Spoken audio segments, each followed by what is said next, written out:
Bien, petit tuto pour vous montrer comment est-ce que l'on crée la tête du personnage. Donc première chose, on part de la forme du cylindre. Cylindre, je crée un cylindre dans la vue de dessus. Et puis je vais tout de suite régler ses dimensions. Donc dans l'énoncé, on nous dit un diamètre de 10,16, donc un rayon de 5,08. Une hauteur de 8,46. Une subdivision en hauteur de 1, de cap de 1 et de tour de 36. Voilà, après je fais un zoom sur chacune de mes vues pour centrer. Je vérifie que mon objet est à l'origine, ça je ne l'ai pas fait, c'est pas le cas, donc il va en 0, 0, 0, là il faut que je recentre, Z, Z, Z, Z, voilà, mon cylindre est prêt. Je passe en polygone éditable pour pouvoir le transformer et rajouter les petits détails. Donc première chose, on va travailler en mode polygone sur la face du dessus. Je sélectionne la face du dessus. Donc on va toujours faire à peu près les mêmes opérations. D'abord un inset pour définir une bordure. La première bordure, elle est de 2,68. Toc. Hop, ça fait une bordure comme ça. Je vais extruder ensuite l'épaisseur de la pointe qui est au-dessus de la tête, qui fait 1,6 de hauteur. 1,6, voilà. Toc. Après, je vais faire une bordure pour séparer avec le trou, donc 0,8 d'épaisseur pour l'épaisseur du plastique. Hop. Et après, une extrusion pour faire un trou, c'est une extrusion négative de moins 1,9. Voilà, donc là j'ai fait la partie supérieure de mon personnage. Maintenant, la partie inférieure. Un petit peu de zoom, voilà, pour mieux voir. Alors, je peux passer en une seule fenêtre en faisant Alt W. Donc pareil, je fais la même chose dessous. Donc dessous, ce qui change, c'est que le inset, il est de 1,88. Ensuite, l'extrusion positive, elle est de 1,2. Ensuite, l'épaisseur du plastique, c'est la même, 0,8. Et la profondeur du décaissement dans la tête, il est de moins 8,6. Hop, voilà, donc ça fait un objet comme ça, c'est creux. Alors je peux vous montrer aussi en transparence, on voit que voilà, ça fait un objet un peu comme ça. Donc là on a fait la partie principale de notre cylindre avec les deux extrémités. Ce qu'il faut ajouter maintenant, c'est une bordure, un chanfrein sur la bordure. Donc je vais sélectionner les bordures, je prends ici en mode arrête un élément de la bordure en haut, un élément de la bordure en bas, puis avec l'outil loop, eh bien je vais généraliser, vous voyez, à tout pour tout. Et là j'applique un chanfrein pour pouvoir arrondir la bordure. Donc le chanfrein, bon là il est beaucoup trop large, il faut qu'il soit de 1,55 pour rester dans les dimensions logiques. Alors après c'est le nombre de subdivisions, combien j'ai de découpe en facettes de mon chanfrein. J'ai dû mettre 4 dans l'énoncé. Après 0,5 pour avoir quelque chose de régulier. Pour l'arrondi, oui, je vérifie quand même que c'est bien l'arrondi uniforme que j'ai. Pour le reste, les paramètres par défaut ont l'air bons. Tac, je valide. Donc ça commence à déjà ressembler plus à la tête de mon personnage. Donc à présent, on va s'occuper de la partie texturage. Donc je vais appliquer deux matériaux sur mon objet. Un premier matériau qui va englober tout l'objet, enfin la zone principale de l'objet, et puis un deuxième matériau qui va concerner uniquement la face avant pour dessiner le visage. Donc on a des petites images du visage que l'on va venir plaquer sur l'avant de notre tête. Donc première chose, il va falloir que je sépare ma scène, mon maillage en deux parties. Les facettes de catégorie 1 qui vont recevoir la couleur unie et les facettes de catégorie 2 qui vont recevoir la texture. Donc en mode facette, je vais d'abord dire que tout le monde est de catégorie 1. Donc je sélectionne toutes les faces. Alors je peux faire une sélection comme ça par zone, je peux faire aussi CTRL-A, qui est rapide, qui permet de sélectionner toutes les faces, et je vais dans Polygon Material ID, saisir dans cet ID 1, pour dire que toutes les faces sélectionnées ont récupéré la valeur 1. Donc ils sont tous de catégorie 1. Si je clique sur une face, on voit qu'elle s'affiche en catégorie 1.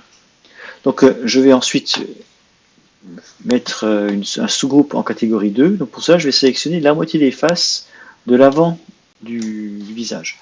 Donc dans la vue de gauche, là, j'ai fait une zone de sélection qui prend la moitié de notre visage. Donc on voit que ça sélectionne bien la moitié, plus un petit peu les éléments à l'intérieur. Donc avec Alt, je vais supprimer ces facettes pour qu'il ne reste que une fine bande ici de facettes, et je vais les associer à la valeur 2.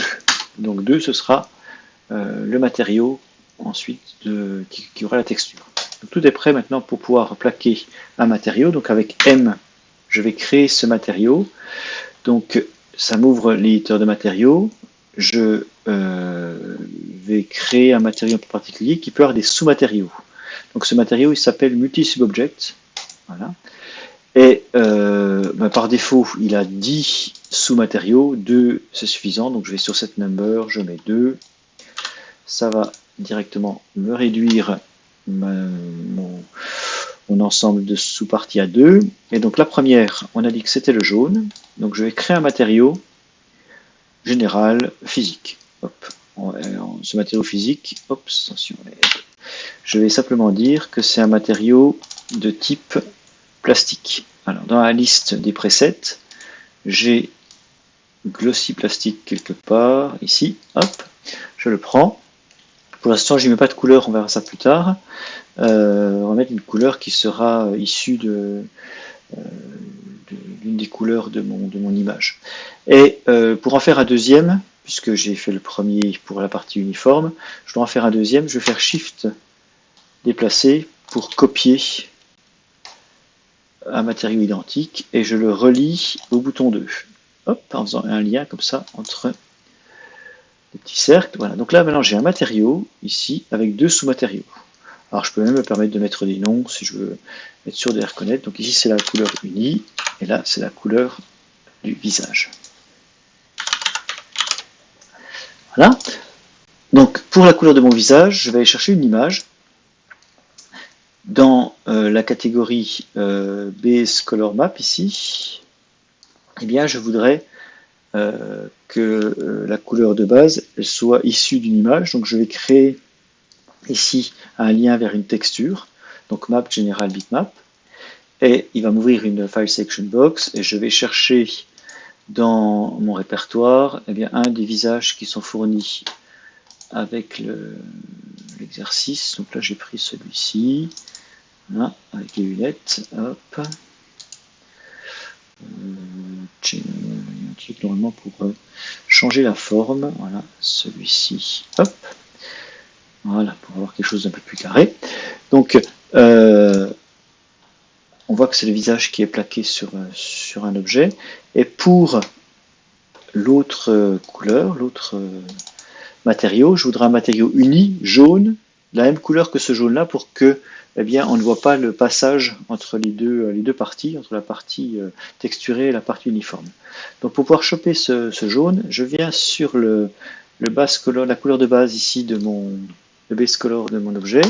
Je clique sur la zone de couleur pour ouvrir cette fenêtre de saisie de couleur et en cliquant sur la petite pipette, je viens prendre une des couleurs jaunes. C'est uni, donc je peux prendre un peu où je veux de mon visage. Ça me permet de récupérer ce jaune ici et d'avoir donc 2 matériaux, un avec un jaune uni et l'autre avec un jaune texturé. Je vais vérifier que derrière mon objet est bien sélectionné. Attention, là il est sélectionné mais en mode polygone. Je vais relever le mode polygone pour qu'il soit sélectionné de façon globale. C'est tout l'objet que je veux ici sélectionner. Je double-clique sur mon multi-subject pour qu'il apparaisse ici dans l'interface. Et maintenant, je vais utiliser le petit bouton là qui dit Assign Material to Selection. Et en cliquant, eh bien, on voit qu'il m'a plaqué mon matériau sur mon objet, en respectant les deux catégories. On voit que uniquement la partie de face reçoit la texture. Alors la texture est un peu déformée, elle n'est pas exactement comme je voudrais à la fin, donc c'est ce qu'on va faire ensuite, mais au moins il y a une zone colorée avec la texture, une zone unie. Donc maintenant on va s'occuper de cette notion de coordonnées de texture pour un petit peu mieux placer la texture sur la surface. Donc pour ça je vais utiliser un modificateur qui s'appelle Unwrap. Il est là, Unwrap UVW. Je vais travailler uniquement sur les ID2, puisque ce sont eux qui ont la texture. Donc je vois que quand je sélectionne 2, il me garde uniquement une sélection sur l'avant de mon visage. Et je sais que la forme que je veux, qui va être utilisée pour déformer ma texture, c'est une forme cylindrique. Donc on la voit bien ici. Alors, et puis un petit peu ici. Pour pouvoir la mettre en place, donc je pourrais directement dire que c'est du Z, mais enfin il a quand même des choses qui sont prédéfinies. Donc avec les outils de déplacement, translation, rotation, MOTC, je vais tout d'abord déplacer le bas de mon cylindre pour qu'il vienne au niveau ici du bas de la zone de sélection. Voilà. Ensuite, en utilisant le changement d'échelle, je vais réduire sa hauteur pour qu'il couvre eh bien, l'ensemble de la zone de sélection. En faisant un petit zoom, je peux voir un peu mieux les choses. Voilà. Et puis enfin, avec la rotation, eh bien, je vais tourner la tête pour qu'elle soit alignée avec l'axe. Alors pour mieux voir, je peux me mettre en mode ici, vue pleine, avec F3, histoire que la tête voilà, ici soit centrée. Donc la déformation, cette fois-ci, est grossièrement bien en place. Il faut juste que j'ai à mieux, dire, la forme de déformation est réglée. Par contre, il faut mieux que je place mon image sur ma surface. Donc maintenant, je vais travailler dans les détails. Donc je vais remonter mon bouton ici de cylindre pour ouvrir l'éditeur. Donc Open UV Editor, afin de voir eh bien, la liste de mes faces sélectionnées en 2D sur mon image. Donc en allant dans la liste ici, bon c'est assez petit, mais on voit que il y a un renvoi sur face4.png, c'est mon image. Et cette fois-ci, eh bien, en jaune, c'est l'image, en orangé, ce sont les faces sélectionnées. Et on voit que si je déplace la position des faces, eh bien, je déplace mon image sur la texture. Donc je vais essayer de réduire à peine la taille pour voir les deux choses en même temps, c'est-à-dire le 3D et le 2D. Et je vais régler la position de ma texture sur les objets pour eh bien, qu'elle vienne couvrir à peu près la zone proprement, tout en gardant la symétrie. Donc on va ici que la lunette soit précentrée. Voilà. Et puis je m'arrange pour que le bas du visage corresponde au bas de ma sélection. Et voilà. Donc là, ce coup-ci, j'ai mon personnage texturé, la tête du personnage texturé qui est faite.